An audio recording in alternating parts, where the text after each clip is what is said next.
karena menjual sebuah minuman yang segmented atau niche marketnya bagus gitu bisa ketemu. Terus nggak hanya ketemu tapi juga bisa mengembangkan ya. Karena dimulai dari tahun 2017 sampai sekarang kan udah 5 tahun ya kalau nggak salah ya. Udah cukup lama teman-teman, 6 tahun kayaknya sekarang mau jalan ke 6 tahun. Nanti kita akan ngobrol bareng-bareng. Saya juga penasaran mau tanya-tanya, tapi mungkin sebelumnya saya persilakan dulu buat Mbak Dia untuk introduce siapa Mbak Dia, bisnisnya apa, dan kira-kira kesibukannya sekarang apa. Silakan Mbak. Ya, selamat malam teman-teman semuanya. Waduh, alhamdulillah banget ya akhirnya bisa bergabung dengan Sekolah Pebisnis. Udah di-invite buat sharing, Masya Allah, senang banget. Perkenalkan, saya Diah Kusuma Dewi, biasa dipanggil Dia. Kami base-nya ada di Cibinong, Cibinong Kabupaten Bogor. Tapi nggak Cibinong banget sih, lebih dekatnya malah ke Depok malah ya, gitu. Jadi kita ini membangun usaha dari 2017. Awal brandnya namanya Me Time aja. Cuma terlalu umum, terlalu umum, jadi kita tambahin fresh itu di 2019 gitu. Dan karena memang brand ini kayaknya bakal jadi brand sejuta umat, makanya 2018 kita buru-buru daftarin ke HKI biar officially punya kita gitu. Nah untuk selanjutnya kalau mau nanya-nanya nanti monggo dari Mas Yosef bisa mewakilkan pertanyaan-pertanyaan teman-teman semuanya. Terima kasih. Ya. Uh, aku tertarik banget nih, saya tertarik dengan waktu itu sempat melihat juga headline-nya gitu, modal 500.000, omset 80 juta per bulan. Mungkin kalau omset masih oke lah ya, tapi kan kadang-kadang teman-teman terbatas modal. Nah, ini yang bikin penasaran teman-teman juga ya. Mulainya awalnya 500 dari yang terbatas juga. Mungkin angkanya bisa beda-beda nih antara teman-teman yang punya gaji kah, atau yang benar-benar mulai dari kuliah kah. Tapi saya rasa banyak teman-teman di sini yang mulainya itu dari keterbatasan. Mungkin sama kayak waktu dulu Mbak Dia juga mulai kan. Nah, boleh nggak sih diceritain waktu dulu tuh mulainya itu kalau nggak salah itu dalam keadaan yang resignnya bersama-sama ya. Itu kok bisa sampai resign bersama-sama dan ceritanya kayak gimana? Mungkin ada teman-teman di sini mungkin yang relate juga gitu ya setelah pandemi terus kepikiran juga gitu. Boleh nggak sih Mbak di-sharingin ke teman-teman? Iya, jadi sebenarnya nggak bareng-bareng, resignnya saya duluan. Jadi Oh iya, iya. saat itu suami masih kerja. Jadi saya itu resign di Oktober 2015. 2015 saya resign, suami masih kerja dan belum ada pikiran mau resign. Jadi saat itu emang saya aja yang resign karena memang ada suatu hal yang prinsipil lah ya, sampai akhirnya saya mengundurkan diri gitu kan. Terus emang saya sukanya tuh jualan, jadi mencoba untuk memberdayakan diri sendiri nih gitu untuk bisa all out lebih berdaya lagi. Kayaknya memang harus ini deh, daripada ngantor kan gitu kan. Jadi pengen coba mencoba sesuatu yang baru. Tapi saat itu masih serabutan, kerjanya juga saya dari rumah aja gitu ya. Kebetulan juga udah main Instagram sejak 2014, jadi open jasa translate skripsi, pokoknya serabutan lah atau freelancer lah ya Semua bahasa dicoba lah kerennya. ya waktu itu ya. Semua Karena dicoba kalau untuk resignnya karena prinsip, biasanya kan kita langsung resign gitu aja ya, belum ada planning biasanya kan. Mungkin iya, banyak juga teman-teman nggak di ada sini plan. juga yang mulai bisnis juga sama, posisinya kayak seperti itu juga kan. Apalagi Iya, teman-teman yang kemarin mungkin kalau kita prinsip bisa langsung resign, tapi kemarin terpaksa resign karena pandemi juga ada ya, di resign kan gitu berarti kan. Nah, itu kan juga berarti kita iya, harus coba berpikir kreatif ya. Gimana sih caranya saya bisa dapat peluang bisnis. Nah, setelah serabutan atau kita coba untuk menghasilkan survive waktu itu, terus ketemu yang namanya Me Time First itu gimana sih? Atau sempat eksperimen dulu kah atau kayak gimana? ya. Jadi namanya juga yang tadinya ada dua keran tuh maksudnya setiap tanggal 25 kita terima transferan gitu ya. Akhirnya cuma satu keran aja dari suami gitu. Suami tuh mulai resign itu akhir 2016, jadi tepat 1 tahun setelah saya. Uh, ada suatu problem memang di kantor yang memang membuat tidak nyaman. Apalagi kita juga saat itu lagi proses untuk berubah gitu, berubah. Maksudnya untuk menjadi lebih Oh, baik lah. Ranger sekali. Iya, Iya, iya. secara kepercayaan kita gitu ya. Hmm. Jadi akhirnya itu kayaknya harus mengundurkan diri gitu. Itu juga mengundurkan dirinya susah banget, waktu itu emang masih ditahan-tahan kan. Tapi pokoknya ya udahlah, kita Bismillah buat bener-bener bangun dari nol. Jadi memang Iya. untuk membuka Me Time Press itu nggak ada planning gitu. Jadi ada prosesnya nih Mas gitu kan. Saya resign, jeda 1 tahun, terus suami gitu. Tapi suami saat itu belum mau berbisnis, masih mau cari kerja. Hmm. Qadarullah, yang belum belum dapat gitu, belum jodoh kan nggak mudah gitu ya cari kerja. Nah, saldo yang kita punya kan lama-lama kepake nih ya, dari kita punya tabungan segala macam, apalagi kita juga masih ada, waktu itu kan lagi masih awal-awal, masih muda lah kita kan, waktu itu umur saya masih 25 apa ya, 26, sorry, 26 tahun. Maksudnya gaya hidup juga saat itu lagi hedon-hedonnya, jadi ya kita kesangkut kesangkut KTA ya, utang-utang gitulah gitu. Makanya pas sudah menjelang 2017 itu udah gonjang-ganjing banget deh. Wah, nih harus berbuat sesuatu nih gitu. Sampai akhirnya duit dari suami itu udah tinggal 1,5, bukan 500 juta, bukan 500 ribu maksudnya, tapi 1,5 juta. Ini nggak ada seminggu juga habis gitu. Berarti ini harus diputer. Nah, jadi saya waktu itu mengalokasikan 1 juta buat belajar. Belajar tuh maksudnya kayak beli buku-buku tentang bisnis, ikutan workshop. Jadi memang saya investasikan ke leher leher ke atas gitu ya. Karena bisnis itu kalau kita nggak belajar dari yang ahli atau yang berpengalaman terlebih dahulu, kita bakal tersesat gitu. Dan 500 ribunya itu kita alokasikan buat beli bahan baku dan peralatan seadanya. Nah, kenapa Me Time Fresh? Kenapa minuman? Karena minuman itu cenderung produk yang paling mudah gitu. Produk yang paling mudah dibuat, lihat-lihat YouTube juga jadi gitu ya, asal kita eksperimen konsisten gitu kan. Branding yang cakep gitu.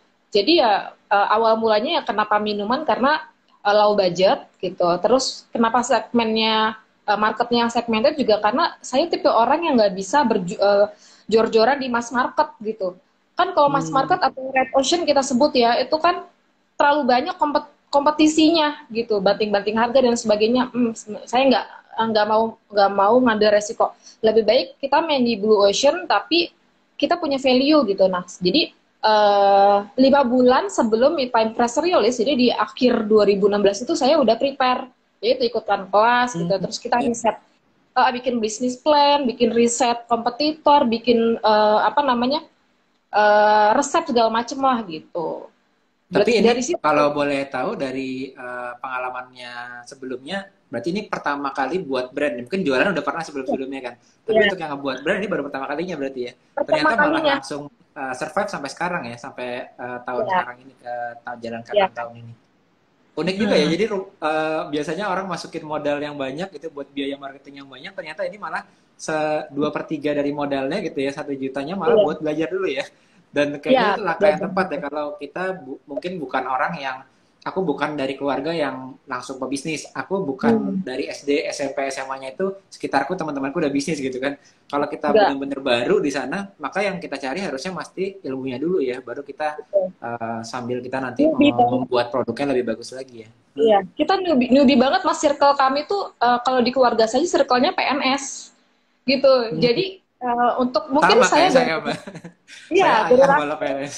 iya makanya generasi pertama kayaknya di keluarga saya sama suami saya tuh baru-baru kita gitu. Jadi circle saya kan lulusan hukum ya. Teman-teman deket saya rata-rata praktisi gitu, pengacara, notaris, orang legal. Jadi emang secara mau ngobrol sama siapa, makanya harus ikut komunitas nih, harus ikutan kelas atau belajar. Nanti dari situ kan kita pasti ada relasi kan gitu. Setidaknya tuh kita butuh teman ngobrol, karena kalau kita masih baru di dunia bisnis, kita nggak mencoba untuk masuk ke dunia bisnis itu gitu ya, setidaknya kita berteman dengan orang-orang yang sefrekuensi, kita bakal susah berkembang. Dan dari situlah mulai. Terus kenapa sih kok bisa muterin modal dari kecil banget? Karena kan kita sistemnya PO, jadi di 2 bulan Awalnya pertama PO ya? itu salah satunya, salah satu strategi kenapa kita bisa ternak modal. Jadi profit diputer gitu. Cuma ada untold story juga gitu. Kebetulan saya waktu itu buka investasi ke teman-teman dekat, teman-teman yang memang udah tahu saya gimana. Tapi saya juga nggak ngambil banyak-banyak. Totalnya waktu itu cuma 25 juta kok. Di akhir 2017. Sorry. Di awal 2018. Jadi udah mau 1 tahun jalan. 2016, 2017, 2018-nya ya. Jadi karena memang udah tahu tractionnya gitu, jadi saya percaya diri gitu, mau nggak investasi gitu kan, pakai bagi hasil ya. Alhamdulillah gitu, untuk pertama kalinya open investasi meskipun stres ya, deg-degan karena ini tuh temen loh. Taruhannya tuh kepercayaan. Resikonya ya. Iya, kepercayaan, nama baik, silaturahmi dan sebagainya. Jadi saat itu sebenarnya jadi trigger buat kita. Mungkin kalau saya nggak buka investasi, mungkin saya nggak akan banyak belajar sama suami gitu. Tapi karena kita open investasi itu, jadi mau nggak mau kita harus amanah, kita harus bisa jualan gitu. Itu sih triggernya. Ya udah, karena mencoba konsisten, alhamdulillah ya udah, jadi bergulir aja gitu. Kalau dari ini teman-teman tadi bagus juga ya. Mungkin produk tuh gampang kita dapatnya ya. Bahkan kalau supplier mungkin banyak orang yang juga menawarkan jadi mendistribusikan produknya gitu. Atau kalau kita nonton YouTube, teman-teman usahanya jasa, tinggal nonton YouTube bisa diterapin jadiin bisnis. Tapi yang susah itu memang menemukan tadi ya segmennya yang bagus, niche-nya yang bagus itu di mana ya. Kalau di mass market kita kompetitif, jualannya sama yang lain bisa secara harga kompetitif. Tapi kalau di online ternyata semakin kita segmented, semakin niche-nya bagus, malah makin bagus juga traction-nya di online. Itu kayaknya jadi awal dari si Mitra Fresh ini ya. Ya, Tapi betul. penasaran sih sebetulnya sih. Di awalnya itu apakah langsung ketemu nih? Aku kalau nggak salah kan yang best seller itu susu almond nih. Susu almond Ya. uh, di ke ibu-ibu gitu, ke ibu-ibu yang lagi punya anak dan lagi hamil ataupun yang lagi punya anak kecil. Itu pertama kali langsung ke market itu ketemu atau nyoba dulu ke tempat lain ternyata yang bagus yang itu gitu atau waktu itu gimana sih? Iya, ya itu salah satu apa sebelum launching ya. Aku order dulu ke beberapa tempat. Dulu kan belum banyak ya Mas ya. Masih sedikit lah yang jualan susu almond tuh, masih sedikit gitu. Saya cobain, saya catat tuh, ini rasanya begini, rasanya begini. Ini range harganya segini gitu. Ini packagingnya begini. Nah, saya me time tuh mencoba ambil posisi. Kita mau main di posisi apa nih gitu di antara beberapa apa penjual serupa gitu. Jadi ada risetnya sampai dicatat segala macam.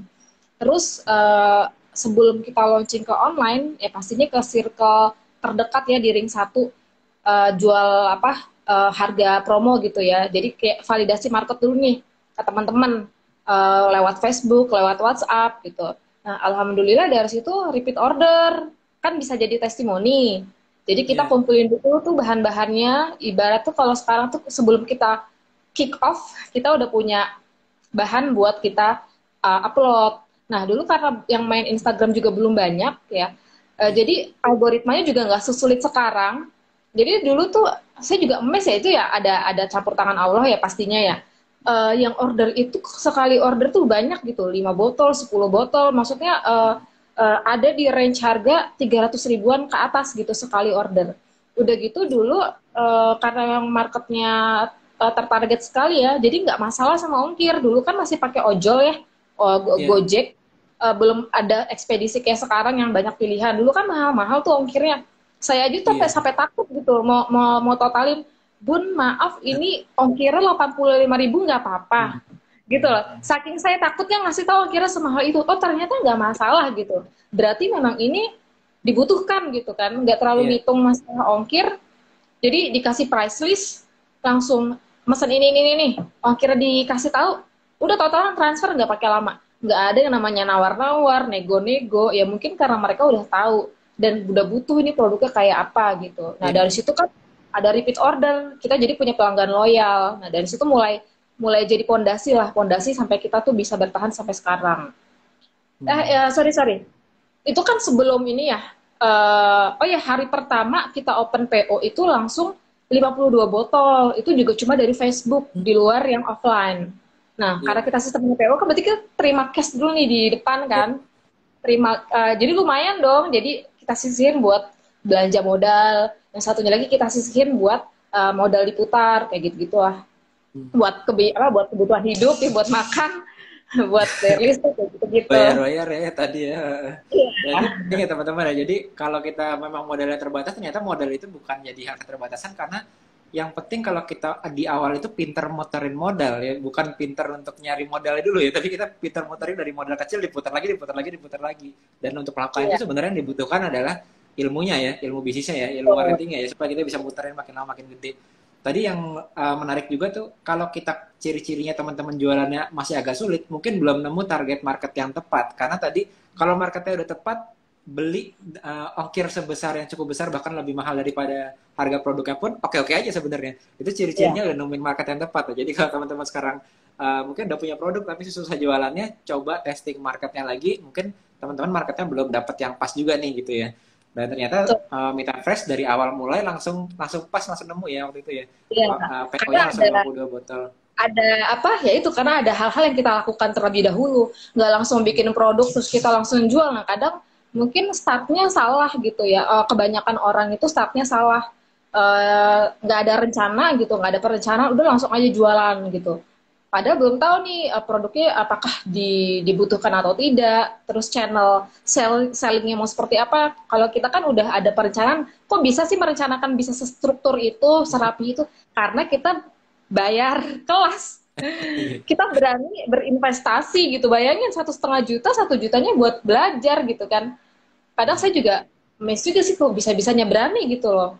500 Iya. ribunya malah buat modal bahan baku seadanya gitu. Tapi saya juga setuju sih. Kadang-kadang teman-teman melihat yang udah jadi gitu ya kayak dari Mbak Dia atau kayak saya juga dulunya kan awalnya karyawan juga ya. Begitu resign dari karyawan yang saya lakukan gaji saya masukin waktu saya ingat deh ambil workshop mengenai import ya. Jadi kebetulan nyari produk ya. Tapi lama-lama sadar juga sih sama kayak Mbak Dia juga. Udah dapat produknya nggak ngerti cara jualannya juga percuma sebenarnya. Udah dapat Betul. workshop import dan coba import dan lain-lain ternyata kok aku nggak ngerti cara jualan, nggak ngerti cara buat bisnisnya. Jadi mau bazir juga ternyata dari situ akhirnya cari workshop lagi untuk ngajarin marketing gitu. Jadi kadang-kadang mungkin karena ketidaktahuan saya juga, yang penting itu sebenarnya apa sih cari produk dulu atau kuasai marketnya dulu. Waktu itu saya testing kayak gitu ya. Saya coba workshop yang cari barang, kok ternyata langkahku salah ya. Ternyata lebih penting adalah belajar dulu gimana caranya bisa dapetin marketnya gitu. Nah dari situ akhirnya ya ibaratnya gimana ya teman-teman ya. Jangan kadang-kadang kita ngerasa aku harus belajar dari newbie lagi nih gitu. Kadang-kadang newbie itu kan membatasi diri kita sendiri ya. Kita merasa aku kayaknya udah bisa deh, langsung aja deh buka bisnis gitu. Tapi kalau Ya, teman-teman ingat, semua guru itu pasti dulunya newbie. Semua expert dulunya masih newbie gitu ya. Jadi waktu betul, kita mau mulai betul. bisnis, sediakan budget buat belajar tuh kayak tadi tuh ya. Jadi jangan juga merasa, aduh aku masih baru pemula nih. Tapi tenang aja teman-teman, yang dulu udah jadi expert sekarang, dulu tuh juga masih pemula juga ya. Jadi mereka, Betul. enaknya kita belajar dari mereka, mereka udah ngerasain rasanya kayak gimana. Jadi teman-teman tinggal belajar aja diterapin. Nah, kalau misalnya ngomongin tadi ketemu target marketnya, itu kan sekarang variasinya banyak ya. Kayak susu almond aja kalau nggak salah itu udah ada banyak variasi. Terus develop ada kayu manis, ada ini saya lihat di sini ada coklat, ada vanilla, teh hijau gitu, ada kurma gitu, udah variasinya banyak banget gitu. Terus habis itu buat lagi ke kedelai, buat lagi ke jus, buat lagi ke musli ya kalau nggak salah ya lini produknya gitu. Cuma yang menarik itu di awal-awal ada kita memilih untuk kadang-kadang kita tuh kalau udah senang sama satu produk langsung develop yang baru tanpa kita nge-explore variasinya dulu gitu kan. Ya. Nah, tapi waktu itu tuh ini apa sih keputusannya sampai aku mau nge-explore variasinya dulu nih gitu, nggak langsung membuat produk yang baru lagi gitu. Boleh di-sharingin nggak? Ya, jadi market itu kan pasti ada yang namanya kejenuhan ya. Waktu itu kita bertahan di susu almond itu sampai akhir 2018. Berarti udah mau 2 tahun hanya bermain di susu almond dan susu kedelai itu terus. Sementara nih di sekeliling kita udah mulai banyak apa penjual-penjual pebisnis baru nih. Kalau kita nggak melihat dari helikopter view ya istilahnya gitu ya, kalau kita main aman terus di produk yang sama ya kita akan ketinggalan. Akhirnya di awal 2019 saya coba sama suami ya, suami sih sebenarnya karena dia tuh bagian operasional, jadi pembagian tugas kita tuh saya kan emang senangnya tampil di depannya gitu ya, ngomong presentasi marketing gitu. Kalau suami tuh lebih ke behind the scene ya, belakang layar, research kayak gitu-gitu. Nah, akhirnya kita berdua sepakat kayak harus bikin ini deh, yang ringan-ringan aja gitu kan. Kalau kedelai Hmm. almond itu kan dia heavy ya, meskipun minuman tapi dia nganyangin gitu dan tidak dan bukan memberikan sensasi segar. Makanya kita harus bikin yang harganya mungkin lebih lebih lebih lebih terjangkau ya, seperti ada jus takcoy nanas, ada lemon madu, ada cicau hitam gitu. Kita sebutnya saat itu trio seger gitu ya, karena emang seger, harga juga terjangkau mulai dari 10.000 sampai 15.000. Itu juga kita rilisnya baru bulan Maret 2000, no, sorry, sorry. Itu 2020 malah baru keluarnya. 1 bulan sebelum pandemi itu yang seger-seger itu. Jadi kita sampai 2020 tuh mainnya hanya di susu almond, susu kedelai gitu. Kenapa kita tidak bikin produk baru ya itu karena kan kita matengin dulu nih. Karena memang sebaiknya kalau kita punya variasi punya produk itu jangan terlalu cepat bikin produk baru nih yang ini gitu. Nanti malah kita nggak dapat pakemnya. Jadi kita pelajari dulu nih tractionnya. Kalau kata Mas Rex Marindo nih, kalau kita mau bikin produk baru itu, develop produk itu kita harus lihat dulu by traction sama by needs gitu. Kalau needs itu kita survei dulu. Kalau dari traction kita lihat dari kira-kira dari rekapan sales kemarin tuh kayak gimana gitu kan. Nah, sampai akhirnya kayaknya market udah mulai jenuh juga, terus udah mulai banyak kompetitor juga. Ya udah kita kira bikin yang segar-segar di harga yang terjangkau itu baru di tahun 2020 gitu. Oke. 2 tahun lumayan ya, cukup lama ya. Tapi emang itu berarti setelah brandnya jadi Meet and Fresh ya, kan 2018 Iya. ya tambahin kata-kata fresh ya. Berarti baru 3 dari tahun situ berarti, Mas. Di tiga kedelai tahun ya. almond 3 tahun malah. Menarik. Karena ini memang saya temui juga kayak di industri-industri yang lain juga, kadang-kadang kita masuk ke niche market yang belum pernah ada gitu. Kita udah bagus targeting ini, aku cari target yang paling bagus yang mana. Tapi mau nggak mau, kalau niche itu kelihatan bagus sama kompetitor kita, kan ada kompetitor baru yang masuk ya. Jadi mungkin dalam waktu 1 tahun 2 tahun masih enak kita jualannya. Tapi begitu tahun ketiga, keempat, kelima makin padat ya. Jadi kadang-kadang saya sering sharing juga tuh, satu, perhatikan target market, tapi kedua perhatikan juga market sophistication-nya. Jadi kalau yang level pertama kan berarti kita pertama kali masuk di niche itu kan. Nah di situ masih enak ya, kita promosinya masih lancar. Udah mulai kedua, udah mulai ada orang-orang yang join tuh. Oh ini kayaknya menjanjikan nih. Kalau kayak di tempat saya kan salon di kecantikan ya. Kayaknya buat salon enak ya, buat brand kecantikan enak ya. Kayak sekarang ya jadi padat semua jualan skincare gitu kan. Itu mulai market sophistication udah mulai level 2 atau naik level. Yang ketiga naik lagi, biasanya udah bukan kompetitor banyak yang join, tapi udah banyak yang main janji ya. Main janji itu punyaku lebih bagus karena ini. Klaim-klaim kan ya. Makin satu rated makin kayak gitu. Wah itu kalau udah masuk ke level 3 udah nggak mempan ya. Kita hanya bermain di satu produk terus-terusan, mengeksplor market yang sama, terus saling janji. Punyaku lebih baik, lebih cepat, atau lebih sehat, atau lebih, kalau tempatku lebih kelihatan cakep gitu ya, lebih glowing gitu kan. Itu kan klaimnya banyak keluar sekarang perang.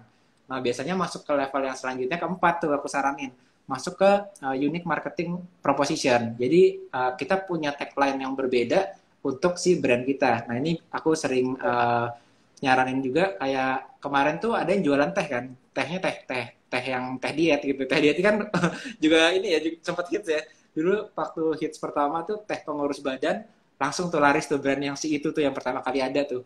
Lama-lama banyak yang join kan. Bahkan sekarang bisa maklun juga teh pengurus badan gitu. Jadi akhirnya banyak juga yang udah masuk ke tahapan perang janji tadi tuh. Terus aku lihat ada beberapa yang mereka ini bisa menang karena mereka masuk ke ngebuat metode yang berbeda, step yang berbeda.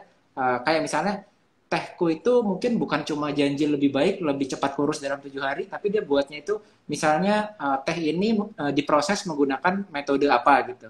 Atau teh ini berasal dari cara menanam di hutan Amazon misalnya gitu. Jadi tehnya berasal dari mana ditanamnya gitu.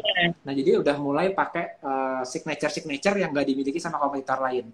Jadi kadang-kadang kalau kita ngelihatnya hanya target market itu ini loh, terus kita menjual berdasarkan kebutuhan target market tanpa ngeliatin market sophistication, lama-lama akan habis juga ya market share kita gitu. Nah itu buat teman-teman yang ngerasa kayak gitu, karena saya juga merasa ya di bidang salon ini juga sama kayak gitu. Banyak yang sama pada buka semuanya gitu. Karena kan sekarang mungkin kalau dulu kita bisa nyembunyiin itu ya, supplier kita dari mana sih gitu ya. Aku ngambil bahan dari mana sih gitu. Dulu kan bisa disembunyiin ya. Kalau sekarang itu kayaknya udah transparan semuanya. Oh ngambil ini dari sini, ngambil ini dari sini gitu ya. Aku pun never mind gitu, nggak apa-apa kalau ada yang nanya. Karena basically semua resep itu bisa dipelajari. Yang bikin beda tuh udah bukan lagi resep, bukan lagi bahan bakunya supplier siapa, tapi bagaimana kita bisa membangun brand awareness, gimana kita bisa menjadi top of mind, itu ada caranya sendiri, nggak hanya dari bahan baku gitu. Nah jujur nih Mas ya, di tahun ini sebenarnya 2022 kita ini lagi masa transisi. Ini kita lagi godok lagi nih. Sebenarnya tuh value brand kita tuh apa sih? Brand story yang mau kita angkat tuh apa sih? Kita mau ngambil market yang fokus tuh siapa? Karena kan kita juga ada produk baru nih yang bubuk nih, susu almond bubuk, ada daun kelor, ada bubuk ya sekarang ya. Iya, Juni baru rilis banget nih, baru bulan lalu, sebulan yang lalu gitu ya.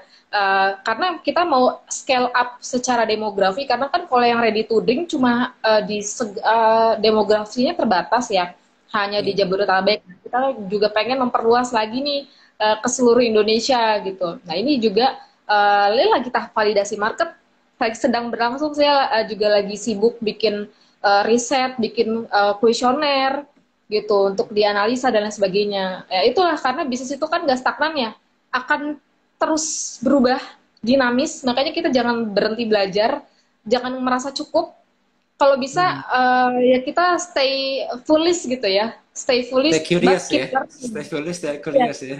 Mhm. iya, and Tapi keep tadi menarik learning. banget deh dari Mbak Dewi, karena aku ngelihat, mungkin aku bukan dari industri kuliner, tapi aku ngelihat ada, kalau di tempatku kan jasa banyak kan, aku di salon jasa, aku ada klinik klinik gigi juga jasa kan.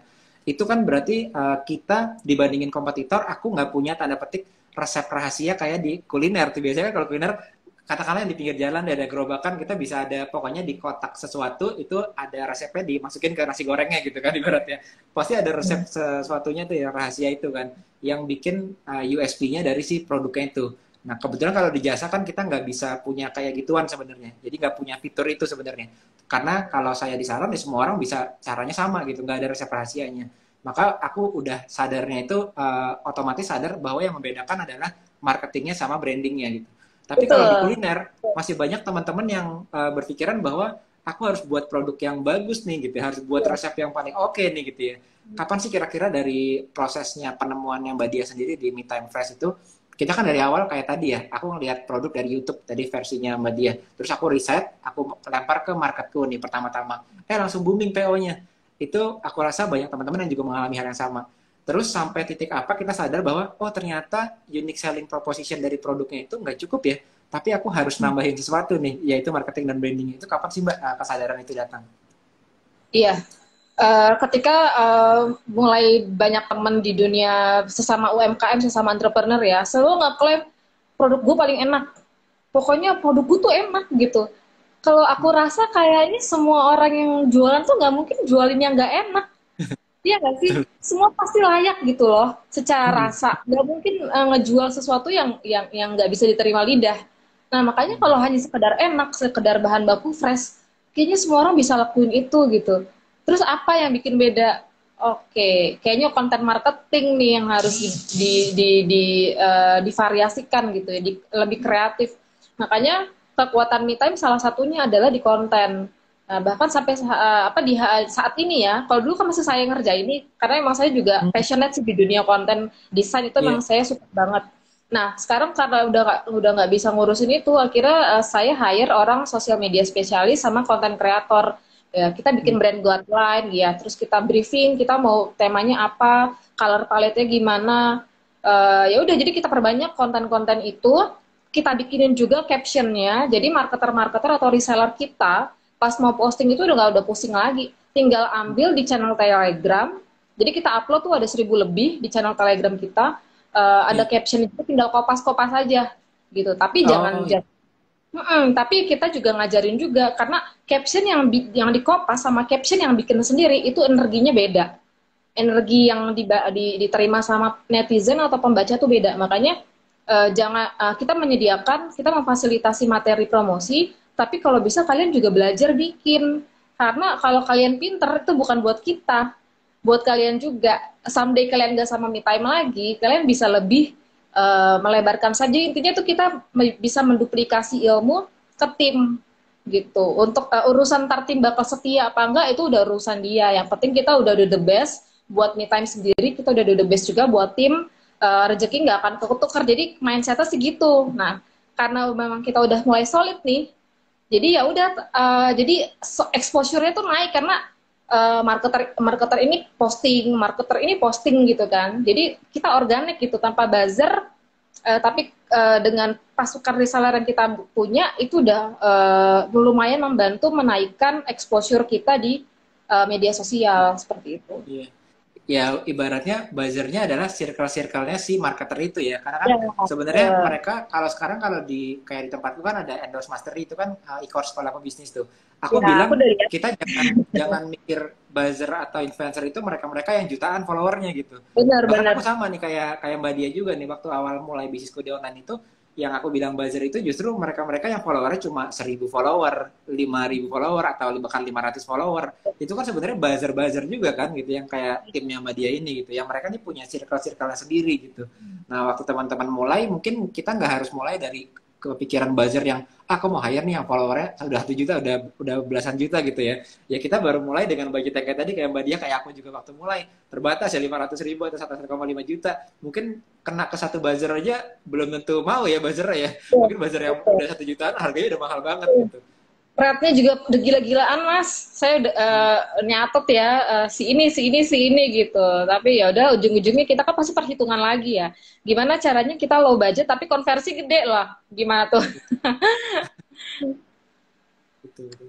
Ini menarik banget deh karena kalau di luar aku lihatnya dari Mitra Raffi ini kan aktif di Instagramnya, closingnya juga banyak dari Instagramnya kelihatan rapi sekali juga. Terus yang membedakan marketing dan brandingnya dari online, dari digital, tapi closingnya justru banyak dari pasukannya gitu. Kalau yang aku lihat seperti itu. Nah Iya itu betul. memanage-nya berarti memanage branding dan marketingnya berbeda dengan memanage gimana supaya energi dari tim kita itu tetap mereka ini tetap lancar terus. Karena Iya, kita nggak bisa tutup mata juga. Kadang-kadang nih reseller juga kita berperang antara kita yang penyedia produknya dengan reseller yang dia bisa ngambil dari siapa aja juga nih gitu ya. Jadi apa sih kalau boleh di-sharingin resepnya dari Me Time Fresh untuk bisa kayak sekarang nih keeping reseller tetap aktif terus gitu. iya. Benar, kita nggak bisa menutup mata, Mas. Jadi, reseller saya pun rata-rata palu gada kok gitu. Mereka menjadi penjual di brand lain juga. Ada fashionnya segala macam. Nah, artinya kan kita jadi sebenarnya merebut hati mereka nih. Gimana caranya mereka bisa jadi nomor satu gitu di mereka minimal di setiap status WA tuh ada gitu. Ya kita Iya, bikin iya. mereka tuh bonding sama kita, engage. Makanya grup marketer reseller tuh saya masih in charge banget. Karena kalau saya nggak masuk, itu energinya udah beda gitu. Jadi kayak masih apa sih ya? Kadang mereka itu bergabung bukan bukan ngelihat apa produknya, tapi siapa ownernya. Itu founder factor emang kuat banget sih Hmm. mas. Makanya even sebenarnya saya personal branding juga belum belum jalan sebenarnya ya. Bahkan saya masih malu-malu loh menunjukkan Kayaknya diri udah saya. Mbak. Udah di mana-mana nih kayaknya kompetisinya. Ya, tapi kalau untuk kayak bikin konten kreatif apa konten-konten yang langsung muka Ya, ada ya, ya, ya, ya, ya. masih malu gitu sebenarnya.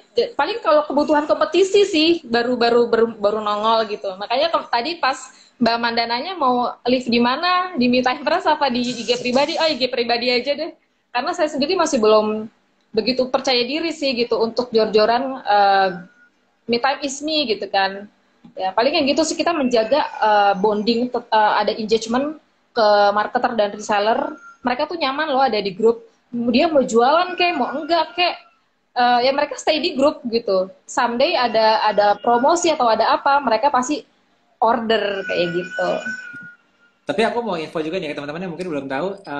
Ini Mbak Dia ini dan Mita Fresh ini memang sering join dengan komunitas dan juga kompetisi ya. Jadi pitching competition. Ada Ya kemarin ada betul. yang by Astra ya, Astra Startup Challenge, ada LSPR, itu sampai juara 2 ya kalau nggak salah ya. BRI Incubator dan lain-lain. Bahkan yang kemarin itu kalau nggak salah yang di Bali ya kalau nggak salah ya, demo day dari FSI ya, Food Startup Ya. Indonesia. Nah, mungkin pertanyaannya ada ya kita yang belum ngerti, belum sadar sebenarnya value-nya apa sih kita join ke komunitas ataupun ikutan dengan kompetisi-kompetisi itu. Boleh di-sharing nggak Mbak? Iya. Sejak ikut kompetisi itu apa sih efeknya gitu? Eh, emang saya tuh gila kompetisi sih banci lomba dari zaman kuliah gitu ya. Oh gitu, Karena dari zaman kuliah ya Mbak? ini, Hmm. karena saya selalu ngerasa saya tuh kurang knowledge apa jadi harus men-trigger diri tuh untuk belajar terus gitu. Nah untuk ikutan kompetisi ini ya karena tadi karena saya basicnya tuh masih newbie banget jadi saya harus nyari teman sebanyak-banyaknya harus berjejaring seluas-luasnya kalau bisa ya belajar dari yang berpengalaman udah lebih lama karena itu membantu banget sih jadi Iya. bantu branding kita juga secara produk terus memperkenalkan kita juga sebagai founder Me Time Press gitu Hmm. itu sih gitu tapi ya lumayan juga gitu kalau misalnya menang buat nambah-nambah modal Iya kayak gitu betul sih ya. mas Ah, Tapi betul sih, aku juga merasakan hal yang sama yang mungkin teman-teman di sini juga bisa belajar itu adalah kalau kita bukan dari awalnya udah punya circle-nya, punya network yang bagus kan kita sekarang banyak tuh yang di akun-akun sekolah bisnis, aku nggak punya privilege, aku nggak punya iya, networknya gitu kan. Nah iya, teman-teman kalau misalnya kayak saya karyawan kita mau jadi pebisnis atau juga sama yang kayak Mbak ini juga Mbak Dia juga resign juga, kita memang harus nyari networknya sendiri gitu. Dan di mana lagi kalau kita nggak nyari network di komunitas ataupun di iya, course-course, di workshop-workshop ataupun di tempat kompetisi ya. Apalagi di tempat kompetisi itu kalau udah ngomongin kompetisi, nggak sembarangan orang yang mau masuk kompetisi ya. Pasti mereka-mereka yang betul, juga udah eager, udah punya keinginan untuk maju kan. Dan kita bisa sebenarnya betul. punya network yang bagus di sana ya. Iya. Jadi kita bisa bisa memposisikan, kita bisa tahu nih, bisa ngukur diri. Ih, dia keren gitu kan. Kita Hmm. tuh kalau bisa ya jadi ada stimulasi bahwa oke, nggak harus lebih baik dari mereka, tapi setidaknya kita bisa memposisikan diri. Sebenarnya bisnis gue tuh masih layak buat survive nggak sih? Sebenarnya di mata para expert tuh gue pantas nggak sih gitu untuk menjadi founder, untuk menjadi CEO, layak nggak sih gitu sih. Jadi kayak lebih ke refleksi diri gitu. Kalau kalau kalau kita tuh masih layak nggak sih buat survive kayak gitu. Itu sih sebenarnya. Dari workshop itu memang atau dari tempat-tempat network itu kadang-kadang aku ngerasa kadang-kadang kita tuh kalah sebenarnya gitu ya, belum sampai sebagus dia gitu, tapi ternyata Hmm. kita bisa dapetin yang lebih penting adalah kita bawa ke bisnis kita PR-PR yang bisa kita kerjain buat nextnya lagi gitu ya. Itu yang Betul, kadang-kadang betul. value-nya nggak kelihatan gitu dibandingin kita mungkin hanya ngelihat YouTube, hanya ngelihat tutorial-tutorial gitu yang itu kadang-kadang bukan ilmu praktis ya, bukan dari orang yang udah ngejalanin gitu.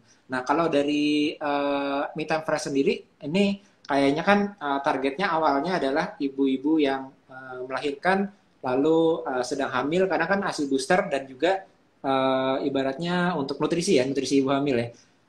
Dengan produknya tambah lebar, ada jus dan ada musli juga, apakah nanti jadinya target marketnya berubah juga, nyoba ke market yang lain atau tetap fokus di sana? Karena sebenarnya menarik juga ya, karena saya sendiri kan di salon ini juga di online saya fokusnya ke ibu-ibu yang punya anak juga gitu, yang di rumah juga ya. Walaupun orang bilang katanya kalau kita potong rambut ataupun ke salon kayaknya semua cewek atau semua cowok pasti juga perlu potong rambut gitu ya.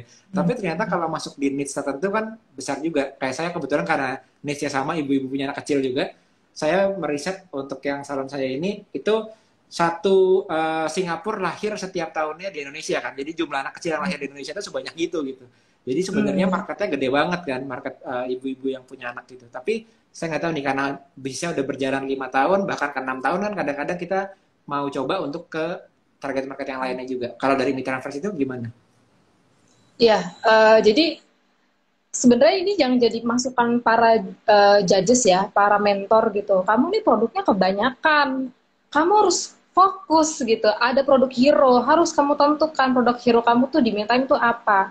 Karena setiap produk itu punya treatment yang berbeda, pendekatan marketingnya pun berbeda. Kalau kamu semuanya mau kamu majuin, kamu akan stuck gitu. Begitulah rata-rata para ada apa masukan dari para mentor gitu ya. Makanya yang tadi saya bilang nih Mas, sebenarnya ini kita lagi masa transisi, kita lagi ngegodok lagi nih.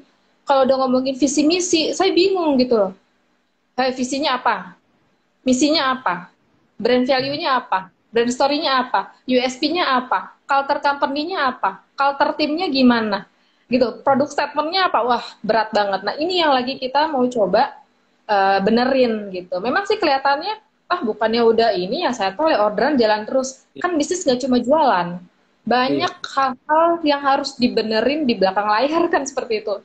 Jadi itu sih Mas, Itu serunya ya, tapi ya, ibaratnya ya, kalau perusahaan kecil atau besar aja, yang udah gede banget aja multinasional, mereka tetap perlu ada namanya rebranding ya. Berarti kan brand ya, itu nggak pernah finish gitu ya, selalu ada namanya rebranding. Kalau ya. bisnis ada re-strategize, buat strategi lagi ya. Berarti kan nggak pernah finish ya, itu serunya sebenarnya ya. Jadi ada aja yang tambahan-tambahan lainnya yang kita mesti completein lagi gitu.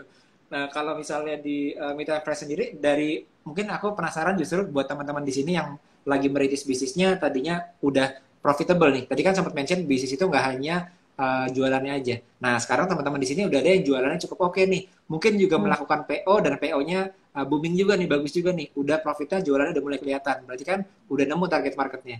Nah, waktu itu Mid Time Fresh setelah omsetnya udah oke, profitnya udah oke, lalu mulai bangun tim. Nah, waktu itu pengalamannya gimana? Dari seorang yang kebetulan kan aku tahu ini bukan seorang yang pertama kali punya tim dulu kan, tapi kita jualan sendirian. Nggak ada background sama sekali juga. Nah, itu gimana waktu itu? Deg-degannya dan pengalamannya gimana? Iya, sebenarnya uh, up and down saya sebenarnya di tim sih. Yang membuat saya pribadi ya, akhirnya punya mental baja itu ya karena ngurusin tim. Karena tim itu kan berbagai macam karakter, berbagai macam isi kepala. Bagaimana caranya tuh kita bisa merangkul dan bisa membuat mereka tuh setidaknya satu frekuensi sama kita. Nah itu emang tantangannya berat banget. Kalau dibilang gimana caranya harus ngerasain dulu sih karena setiap case itu kan beda-beda ya. Yang jelas tuh kita sebagai founder, sebagai CEO tuh ya harus belajar terus dan harus bisa legowo selegowo-gowonya, terus harus ya hatinya lah terutama ya harus lapang dada gitu. Terus awal-awal kenapa kepikiran gitu buat ngerekrutin ya karena udah kewalahan. Kita udah ngurusin produksi, ngurusin service di chat gitu kan. Kalau semua udah Yes. gitu saya tuh punya punya anak masih umur 2 tahun lagi aktif-aktifnya si Ryan ini anak laki ya gimana caranya gitu makanya setidaknya ini ada yang bukan core ya kan kita ada core core operation dan tidak gitu ya ada yang apa maksudnya yang inti dan yang tidak inti jualan bukannya berarti tidak inti maksudnya ada pekerjaan yang bisa kita delegasikan nah yaitu jualan yang bisa kita delegasikan jadi saat itu kita juga udah berpikir secara daring aja, secara remote. Waktu itu 2017 kan juga belum kepikiran mungkin orang-orang ya. Tapi kalau saya udah kepikiran, wah ya udah nih sekalian ngebantuin mereka aja nih, ibu-ibu rumah tangga, ibu-ibu bekerja yang mau cari penghasilan, bisa main handphone aja. Jadi apa yang saya lakukan waktu itu saya duplikasi gitu, saya ajarin, ini gini nih main Instagram, ini gini nih ini bikin captionnya kayak gitu sih. Nah dari situ mulai kebantu malah jadi orderan yang mungkin dari saya datangnya cuma 10, dikali waktu itu ada tim marketing pertama kali ada 5 orang, jadi bisa berlipat-lipat kan seperti itu. Jadi secara tidak langsung ya kita menyesuaikan diri kayak bikin SOP, itu semua apa ya, menyesuaikan aja gitu, kita learning by doing aja gitu. Kelihatannya ini mudah dikatakan dan sulit dilakukan karena waktu kita buat SOP dan ngajarin orang, omset kita pasti akan turun sedikit ya. Dan kadang-kadang kita nggak sabar gitu ya. Aku maunya langsung nih gitu ya. Maunya langsung duplikasi mirip kayak aku jualannya gitu ya. Betul banget. Pada masa transisi tuh aku bilang tuh maksudnya ya itu ada perubahan SOP, perubahan regulasi, perubahan macam-macam. Itu pasti ngaruh ke omset karena kan fokus kita bukan ke jualan aja. Udah banyak yang harus dibenerin sampai kita tuh kadang lupa gitu. Oh ya omset harus dipikirin gitu. Tapi it's okay sih.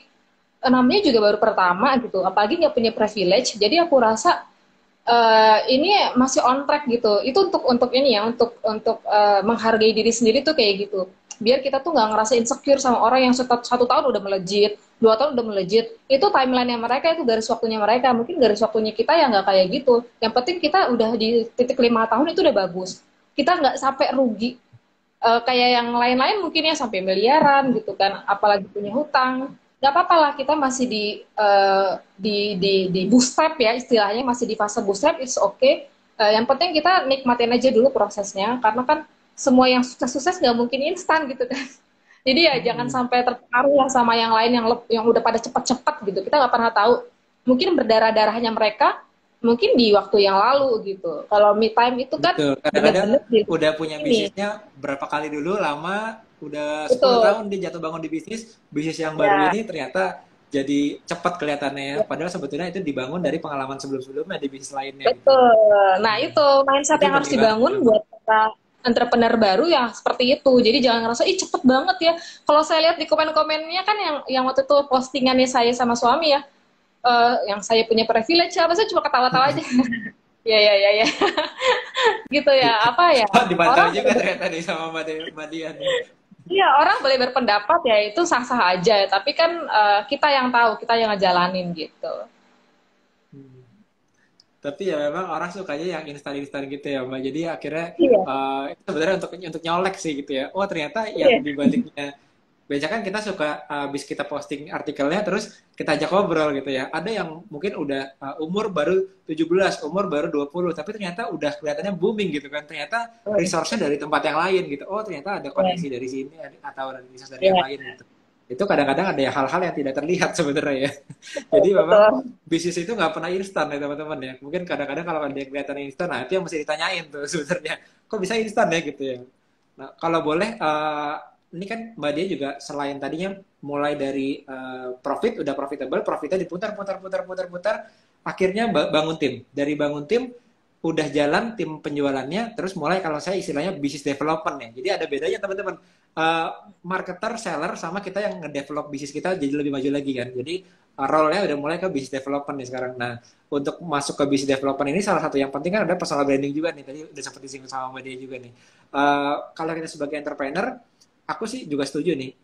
Kadang-kadang kita entrepreneur terjebak terlalu cepat personal branding di online, tanda petik pencitraan dengan buat macam-macam Instagram Reels dan lain-lain, tapi belum dibangun prestasinya gitu, belum dibangun produknya belum solid, marketnya belum solid, target Iya. marketnya belum jelas gitu ya. Nah itu kalau Mbak Dia sendiri gimana sih sebetulnya menurut Mbak Dia yang sudah menjalani personal brandingnya juga, yang tepat itu sebenarnya kayak gimana nih kalau kita mau untuk bangun personal branding sebagai founder juga? Iya, sebenarnya sih sejak awal saya fokusnya di produk ya, di produk branding. Jadi produknya dulu nih yang harus terkenal gitu. Tapi ternyata faktor personal pun harus gitu. Itu juga karena saya ikut kompetisi sih, makanya harus dipaksa. Ayo posting ya, bikin ini, bikin ini, bikin ini. Awalnya sih saya juga ngerasa karena emang kurang nyaman aja sih saya kalau harus dikit-dikit ngomongin gitu kan me time gimana. Tapi kalau dipikir-pikir seandainya nanti memang me time berjodoh, bisa sukses, bisa viral, bisa dikenal banyak orang, terus tar misalnya muka saya nongol, kalau ditanya prestasinya apa sih? Saya udah punya gitu, tinggal saya jabarin aja ntar nih prestasinya bla bla bla bla bla gitu. Dengan usaha yang memang tidak mudah. Karena menjalani ini apalagi couplepreneur ya Mas ya, Hmm. kita tuh peran kita tuh nggak hanya suami istri berarti, tapi partner kerja. Nah Hmm. itu banyak loh, slacknya tuh banyak banget gitu loh. Saya juga merasakan Mbak, saya juga couple planner soalnya.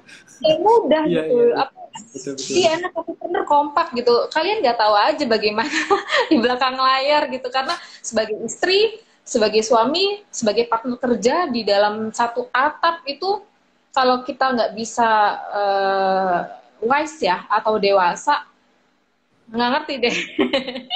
Kayak gitu lah. Ya mungkin Mas Yosef tahu. Iya, iya betul sekali, Mbak. Saya sampai speechless mau bilang apa. Itu benar sih teman-teman ya. Itu memang Iya. mesti balance ya, Mbak. Tapi memang Hmm. yang aku pelajari memang kalau teman-teman nggak couple gimana misalnya teman-teman mau buat bisnis. Nggak apa-apa teman-teman mulai sebagai solopreneur, tapi setauku memang bisnis yang besar, bisnis yang bertumbuh itu selalu punya lebih dari dua founder. Misalnya ada foundernya, ada co-foundernya gitu ya. Entah itu kita dengan berpartner kah, cari teman partner, atau teman-teman bisa couple nih kayak aku sama kayak Mbak Dia kan juga entrepreneur. Kadang-kadang kita ada yang dengan ego kita mau ya udah ini aku jalan sendiri bisnisnya. Tapi memang sulit ya satu orang dia merangkap ke semua fungsi tersebut. Karena aku bisa bilang sih ada sih kita bisa bilang bahwa aku mau karyawanku itu merasa memiliki bisnisku. Tapi ya kita nggak bisa dipungkiri juga, itu memang bisnisnya kita gitu. Jadi yang paling memikirkan bisnis kita, ya kita sendiri gitu ya berarti ya. Jadi kalau foundernya nggak cuma satu orang diri, terus begitu kita kesulitan lagi, kesulitan keuangan kah, kesulitan HRD kah, itu yang mikir jadi cuma satu otak aja, jadi satu satu kepala aja nih. Kalau kita punya dua kan paling nggak berbagi ya, paling nggak itu sisi positifnya. Di luar dari sisi-sisi negatif yang tadi tuh. Betul, Oke, betul, nah betul. mungkin terakhir nih Mas, sebelum kita menutup live ini, karena aku tahu tadi pembahasannya terakhir kan mengenai cara kita sebagai couplepreneur, terus cara kita juga punya roles yang di kehidupan kita selain kita di kehidupan jualan dan bangun brandnya, yaitu gimana sih caraku kalau aku seorang wanita, aku mau bangun brand juga nih kayak Mbak Diah, mungkin aku udah ngerasa kayaknya aku mau bantu suamiku misalnya. Aku lihat suamiku udah kerja, tapi aku mau nih meringankan beban suamiku juga supaya paling nggak ada kontribusinya ke ekonomi keluarga misalnya gitu.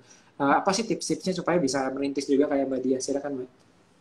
Ya, buat teman-teman yang lagi mungkin ada fase bootstrap juga atau baru mau mulai atau baru jalan, yang penting sih kita harus passionate dulu sih. Kita harus suka dulu sama apa yang kita kerjain gitu. Jadi kalau misalnya emang nggak ada hati di bisnis, mending jangan kalau menurut aku. Karena bisnis ini bukan nggak kayak kita kerja gitu. Harus ada energi di situ, harus ada rasa cinta juga di situ. Dan kita harus punya misi sih, kita harus punya misi yang lebih besar karena bisnis itu bukan soal uang, tapi dampak apa sih yang mau kita lahirkan, good impact apa sih yang mau kita bangun dari bisnis kita. Nah, aku rasa itu akan menjadi suatu energi yang besar dan bisa membuat kita tuh lebih sustain ya, berkelanjutan. Jadi tidak hanya soal profit, profit, uang atau uang. Meskipun mungkin keadaan kita kepepet. Karena aku pun juga lahir dari kondisi kepepet. Tapi ternyata kalau semuanya hanya dinilai dengan profit atau uang, kalau kita nggak profit, berarti kita berhenti gitu. Berarti kita menyerah. Padahal ternyata bisnis itu lebih dari itu. Itu sih Mas paling. Aku ingat satu kata-katanya Mbak Dia yang aku temuin di mana ya, aku lupa, kalau nggak di artikel itu di video deh.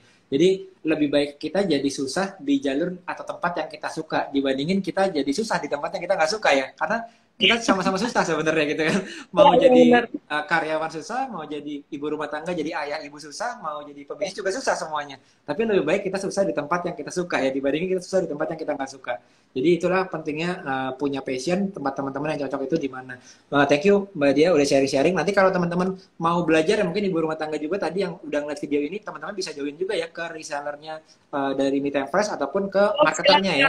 Itu juga bisa Ya, join. Kalau teman-teman mau belajar marketingnya lagi bootstrap tapi mau tahu cara marketingnya, bisa join ke course-nya Sekolah Pebisnis. Itu ada Endorse Mastery. Ada di link bio-nya Sekolah Pebisnis. Thank you Mbak Dia. Sampai jumpa lagi di lain kesempatan. ya, Sukses terus ya buat Meet and Fresh.